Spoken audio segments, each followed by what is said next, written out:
Here at Fox 5, we are committed to original programming. And tonight we have the first offering from a brand new unit called Fox 5 Films. Alison Morris brings us the short and tragic life of Robert Peace. In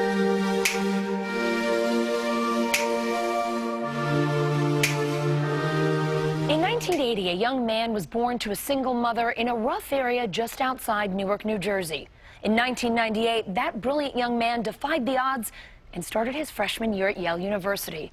In 2011, 5 weeks shy of his 31st birthday, that man, Robert Peace, was shot and killed in a basement on Smith Street back in Newark.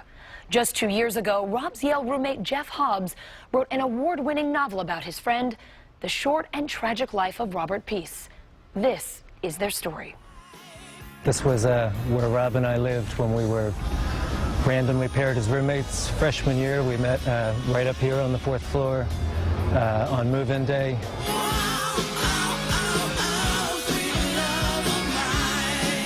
Guns N' Roses was playing out of somebody's window, Sweet Child of Mine.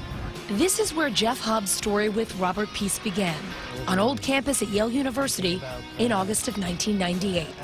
They were two very different young men. Jeff from an upper-middle-class family in Delaware, Rob raised by his mother Jackie in South Orange, New Jersey, his father in jail for murder. It wasn't until Rob's funeral nearly 13 years later that Jeff started putting their story on paper. I set out just talking to 6 or 8 core family members and friends and everybody. Rob had a lot of friends. You know, 6 to 8 people can turn into 75 or 80 people very fast, and as all these stories came together, it just seemed like there was some value, some positive value, hopefully, in telling the story of his life and not his death.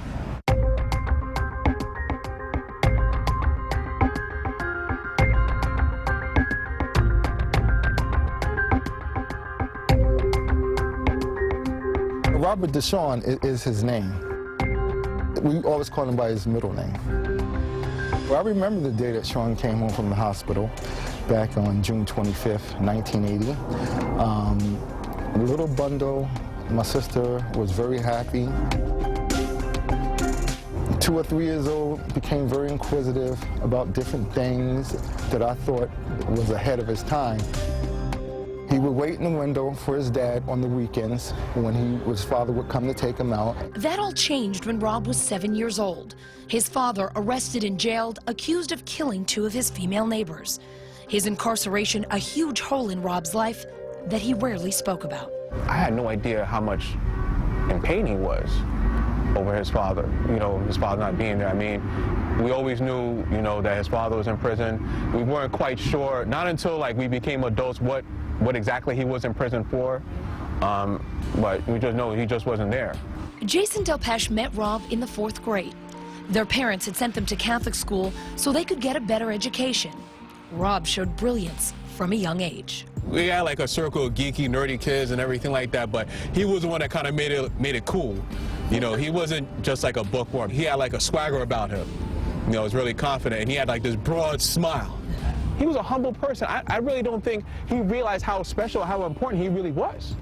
He was the one family member that would always be there. He was so smart. I'm 3 years older than him, and he is helping me with my math homework. SYREETA, you just carry the one. You just put it right there. Robert Peace really came into his own academically and athletically at St. Benedict's Prep on Martin Luther King Jr. Boulevard in Newark, where he started high school in 1994. Tonight, we're bringing you the story of Robert Peace, a brilliant young man who defied the odds, leaving Newark, New Jersey for the Ivy League. His journey to Yale University took flight while he was in high school at St. Benedict's Prep. Don't give up, don't give up, don't give up. St. Benedict's Prep is a unique high school of just over 500 young men, largely serving Newark's minority community. A lot of single-parent homes, and then a percentage of the single-parent homes, the absent dad is incarcerated. We pray for people's hearts. Father EDWIN LEAHY has been the headmaster since the 70s. Yours and mine included, that people's hearts be changed. But the boys run the show here. All right, listen up. Freshmen are going to group regularly. It's high risk because when you put that kind of responsibility in the hands of kids who have partially developed brains, it doesn't always go smoothly, and therefore, when there are mistakes, when it goes off the tracks, you have something real to discuss and to debrief, and kids can learn from it. Bruce Davis is the senior leader at St. Benedict's. Robert Peace held that same role almost 20 years ago. Rob was kind of the voice in the morning meeting that kind of commanded people's attention. Rob was also a key player on the varsity water polo team. It's pretty rare to have African-American guys swimming. Playing water polo is really rare. And he loved it and was good at it and had a good time doing it, I think. While he always excelled academically and athletically, Rob was wrestling with a lot of demons internally and numbing some of that pain, smoking pot. His water polo coach, Glenn Cassidy, confronted him about it and is one of the few people with whom Rob spoke about his dad. All of a sudden, out of nowhere, he blew up at me. And his response was, I haven't had a father in my life for all these years. Why do I need one now?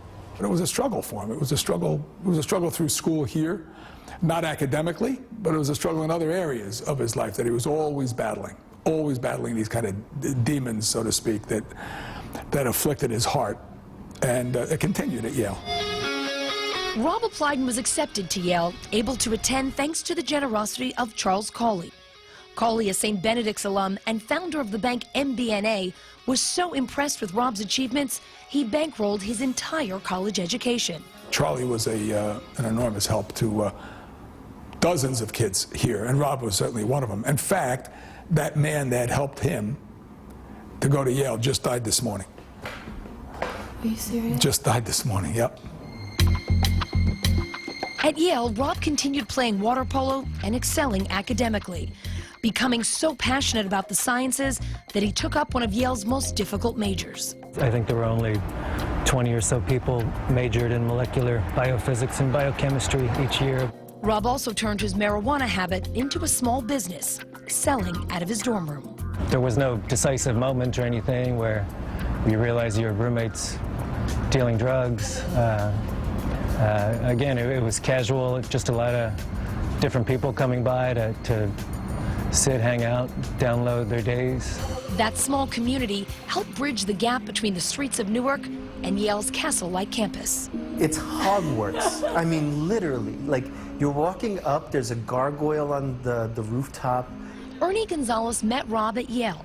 They grew up on opposite sides of Newark, and in college, bonded over the two worlds they both struggled to live in. You end up holding a lot of secrets, and you're dying to get along with people. How's Rob going to share the fact that his father is in prison when people would say that they were going to go out? You wouldn't have the money. That's part of the reason you sold drugs, you know, is because you got tired of not being able to go out.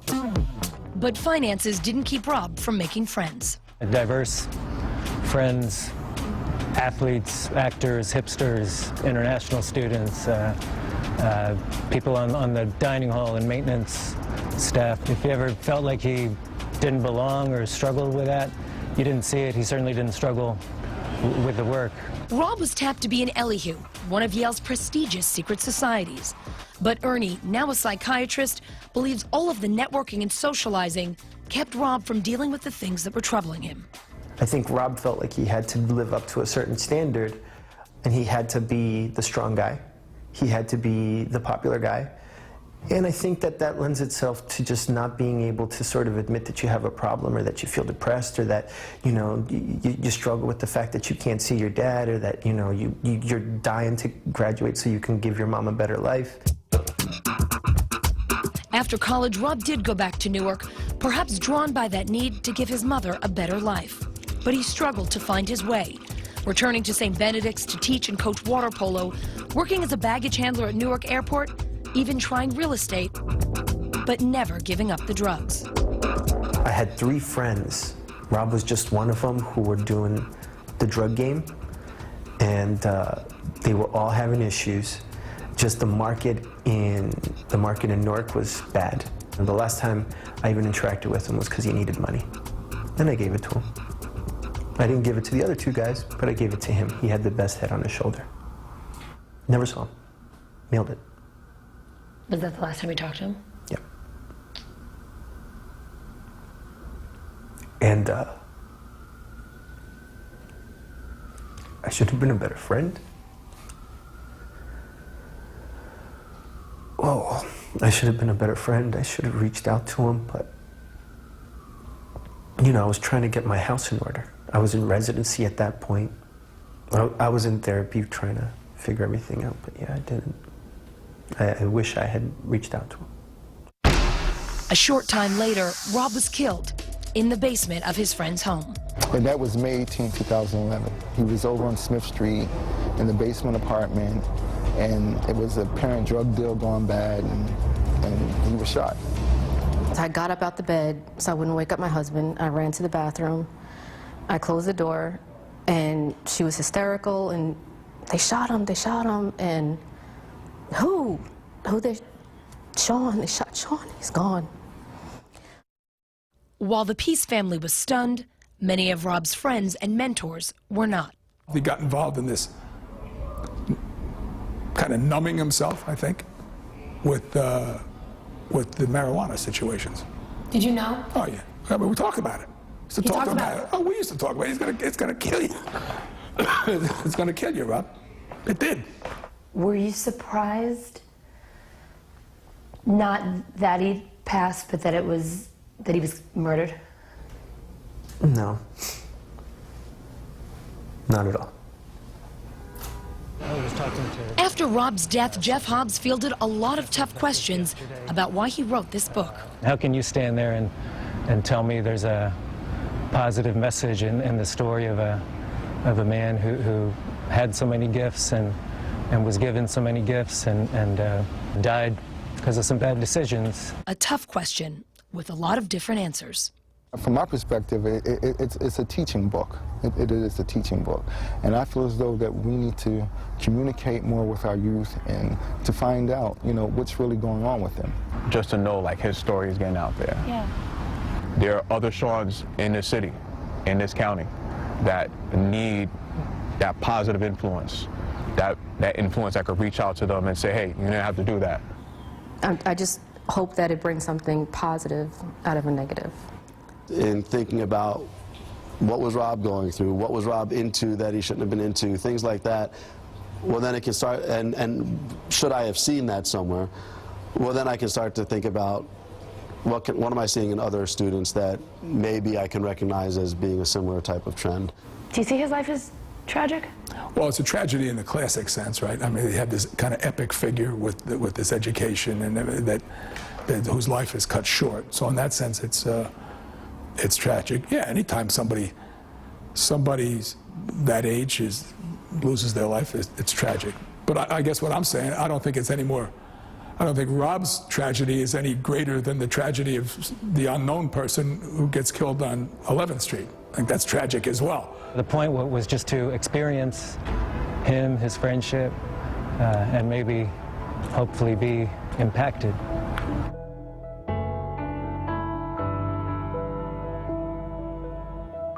Everybody's life matters. Rob didn't need a book written about his life for his life to matter.